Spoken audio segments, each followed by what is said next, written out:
Nungguin intro ya? Kita mulai aja.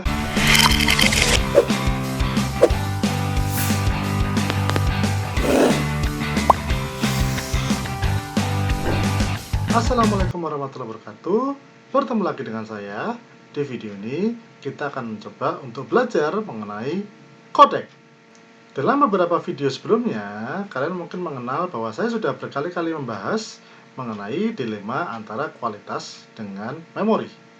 Idealnya, kita ingin sekali memiliki elemen-elemen multimedia yang berkualitas tinggi, tapi memakan memori yang kecil.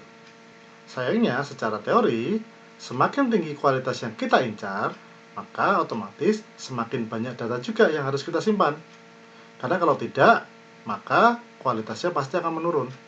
Disinilah kemudian kita bertanya-tanya, apakah mungkin kita membuat suatu elemen multimedia dengan kualitas yang tinggi, tetapi juga bisa meminimalisir memori yang akan digunakan. Nah, dari situlah mulai bermunculan algoritma-algoritma yang mencoba untuk tetap menghasilkan kualitas yang bagus, tetapi meminimalisir penggunaan memori. Algoritma-algoritma ini kemudian dikenal dengan istilah algoritma compression atau kompresi. Dengan algoritma compression ini, kita mencoba untuk mengecilkan ukuran file dari multimedia yang kita hasilkan tanpa mengorbankan kualitasnya. Tentunya dengan melakukan kompresi, maka kita melakukan perubahan bentuk file. Sehingga jika kita ingin menggunakan file tersebut, kita perlu menggunakan algoritma yang membalikkan proses tersebut. Algoritma ini kemudian dikenal dengan nama algoritma decompression atau algoritma dekompresi. Nah, karena proses compression dan decompression merupakan proses yang berkesinambungan, maka kedua algoritma ini sering digabungkan menjadi satu sistem bernama codec. Secara umum, algoritma compression dapat dibagi menjadi dua jenis, yaitu algoritma lossless compression dan algoritma lossy compression. Kita mulai dari algoritma yang pertama, yaitu algoritma lossless compression. Coba mari kita telaah lebih jauh tentang namanya, lossless. Lossless sebenarnya dapat dibagi menjadi dua kata, yaitu loss dan less. Loss berarti hilang, less berarti sedikit. Dari nama tersebut, maka kita bisa menyimpulkan bahwa lossless compression merupakan kumpulan algoritma kompresi yang mencoba untuk mengecilkan ukuran file tanpa mengorbankan kualitas dari file tersebut. Untuk memahami algoritma lossless compression, saya akan mencoba untuk memberikan analoginya. Misalkan, data-data dari file multimedia kalian diibaratkan seperti baju-baju yang ingin kalian bawa saat traveling. Sedangkan tempat menyimpan file tersebut ibaratkan adalah tas koper yang akan kalian bawa traveling. Dalam algoritma lossless compression, cara untuk menyimpan baju-baju tersebut ke dalam koper adalah kita mencoba untuk melipat baju-baju tersebut dalam posisi yang paling efisien dan efektif, sehingga kita bisa memasukkan baju sebanyak mungkin ke dalam koper. Itu pun saat memasukkan, kita selalu mendahulukan pakaian yang paling penting, baru diikuti oleh pakaian-pakaian yang tidak penting. Dengan cara yang rapi seperti ini, maka akan banyak pakaian yang bisa kita simpan ke dalam koper tersebut untuk nantinya dibawa traveling. Nah, ketika file di uncompress atau analoginya, ketika pakaian-pakaian tersebut ingin saya keluarkan dari koper, seperti yang kalian lihat, lebih banyak pakaian yang bisa kita keluarkan karena kita sudah melipatnya serapi mungkin. Dengan kata lain, kualitas dari file tidak terlalu dikorbankan.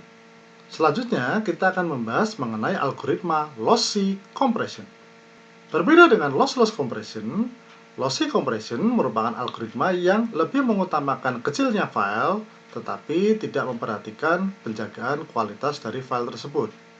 Dengan menggunakan analogi yang mirip, yaitu baju dan koper, maka lossy compression dapat dianalogikan seperti ketika kalian memasukkan baju ke dalam koper secara asal-asalan. Artinya, yang penting masuk. Dalam lossy compression, ada konsep yang mirip dengan lossless compression, di mana file yang lebih penting diutamakan untuk disimpan. Atau analoginya, baju yang paling penting harus masuk ke dalam koper terlebih dahulu. Perbedaannya, ketika koper sudah tidak muat, ya sudah, berarti tidak ada baju lagi yang bisa dimasukkan. Akibatnya apa? Ketika file kita uncompress, artinya koper kita buka, maka kita akan melihat baju yang kita bawa tidak akan sebanyak baju yang kita siapkan di awal. Sehingga sekali lagi kualitas dari file akan menurun, walaupun memorinya lebih kecil. Namun, menurunkan kualitas dari file kita bukanlah hal yang buruk jika kita melakukannya di momen-momen yang tepat. Misalnya, lihatlah gambar kedua kucing ini. Apakah kalian melihat ada perbedaan yang sangat nyata, sangat signifikan antara gambar sebelah kiri dengan gambar sebelah kanan?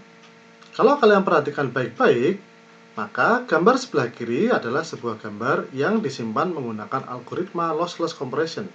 Sedangkan gambar sebelah kanan adalah gambar yang disimpan menggunakan algoritma lossy compression.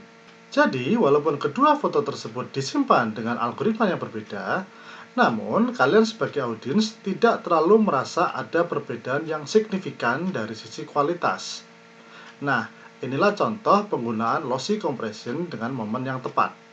Artinya, jika pada momen tersebut, detail-detail dari file tidak terlalu menjadi perhatian bagi audiens, maka tidak masalah menggunakan lossy compression. Sebaliknya, jika detail-detail ini menjadi sesuatu yang tidak bisa ditawar, sesuatu yang sangat berharga bagi audiens, maka sebaiknya gunakanlah lossless compression. Berikut saya berikan panduan mengenai contoh-contoh format-format file dari grafik, baik yang menggunakan lossless compression maupun yang menggunakan lossy compression. Berikutnya adalah format-format file audio yang menggunakan lossless compression dan lossy compression. Untuk format file audio yang menggunakan uncompressed, artinya sejak awal diproduksi sampai digunakan, file ini belum pernah melalui proses kompresi sama sekali. Terakhir, berikut adalah format codec video yang menggunakan lossless compression dan menggunakan lossy compression.